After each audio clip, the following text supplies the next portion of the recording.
इस बीच ईरान के परमाणु कार्यक्रम के मुद्दे पर अमेरिका की खुली मदद नहीं मिलने पर इजरायल नाराज हो गया। वैसे ईरान की बात आती है तो अमेरिका और इजरायल एक पाले में होते हैं, लेकिन इस बार ईरान के मुद्दे पर अमेरिका फूंक फूंक कर कदम रख रहा है और ये बात इजरायल के गले नहीं उतर। वो इस बात पर अमेरिका से नाराज भी, और इजरायल के एक अधिकारी ने खुलकर ये बात कही। उनका बयान आया कि अमेरिका ने फ्रांस, जर्मनी और यूके के ईरान के परमाणु कार्यक्रम से जुड़े प्रस्ताव का समर्थन नहीं किया, जबकि तीनों देशों के प्रस्ताव से ईरान का परमाणु कार्यक्रम रोकने में मदद मिलती। और यही वजह रही कि इस बार अमेरिका ने इजरायल को निराश कर दिया, क्योंकि अमेरिका ने खुद ईरान पर कई तरह के बैन लगाए हैं।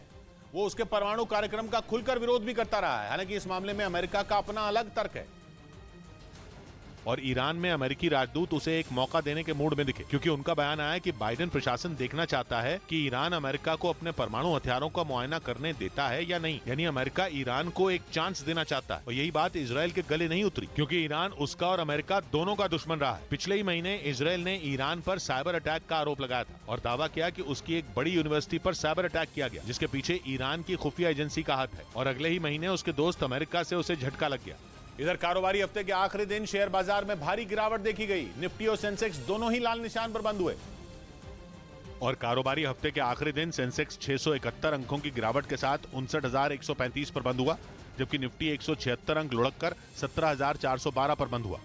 उधर पश्चिमी मीडिया का दावा है कि ज़ेलेंस्की के सैनिक बखमुत को बचाने की आखिरी कोशिश में जुटे हैं। इस शहर पर कब्जा करने के लिए पुतिन की सेना पिछले कई महीनों से जोर लगा रही है और उसने बखमुत के कई इलाकों को जीतने का दावा भी किया है। लेकिन इसके बावजूद ज़ेलेंस्की के सैनिकों ने हार नहीं मानी। वो बखमुत के जिस इलाके में भी मौजूद हैं, वहां पुतिन की फौज को जोरदार टक्कर दे रहे हैं। वहां से सामने आई एक तस्वीर में ज़ेलेंस्की की सेना रूसी सैनिकों पर निशाना साधकर रॉकेट की बरसात करती नजर आई।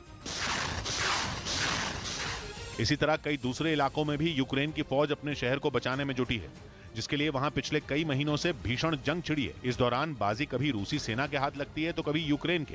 हालांकि रूस का दावा है कि बखमुत से ज़ेलेंस्की के सैनिकों को खदेड़ने में उसे ज्यादा वक्त नहीं लगेगा। बखमुत की इस लड़ाई में पुतिन की प्राइवेट आर्मी वैगनर ग्रुप भी रूसी सेना की ताकत बनी हुई है, जिसके लड़ाकों ने पूरे शहर को घेर रखा है और ज़ेलेंस्की के सैनिकों को चुन चुन कर मारने में जुटे हैं। इसीलिए रूस ये दावा कर रहा है कि जल्द ही बखमुत पूरी तरह उसके कंट्रोल में होगा। लेकिन पश्चिमी मीडिया का दावा है कि बखमुत में यूक्रेन के जोरदार हमलों में 1500 से ज्यादा रूसी सैनिक मारे जा चुके हैं। इसके साथ ही ज़ेलेंस्की की सेना रूस के कई इलाके छीन चुकी है, जबकि पुतिन की फौज का दावा है कि बखमुत में उसकी घातक मिसाइलों और रॉकेट की मार से यूक्रेन के सैनिकों का मनोबल पूरी तरह टूट चुका है। इसीलिए वो इस शहर को छोड़कर भाग रहे हैं। यानी अगर रूस का ये दावा सही है तो ये ज़ेलेंस्की के लिए बड़ा झटका होगा, क्योंकि माना जाता है कि बखमुत पर कब्जा करने के बाद पुतिन के लिए पूरे डॉनबास को जीतने का दरवाजा खुल जाएगा और वहां जीत के बाद यूक्रेन के बड़े औद्योगिक शहर क्रामातोर्स्क और स्लोवियांस्क पर भी हमला आसान हो जाएगा।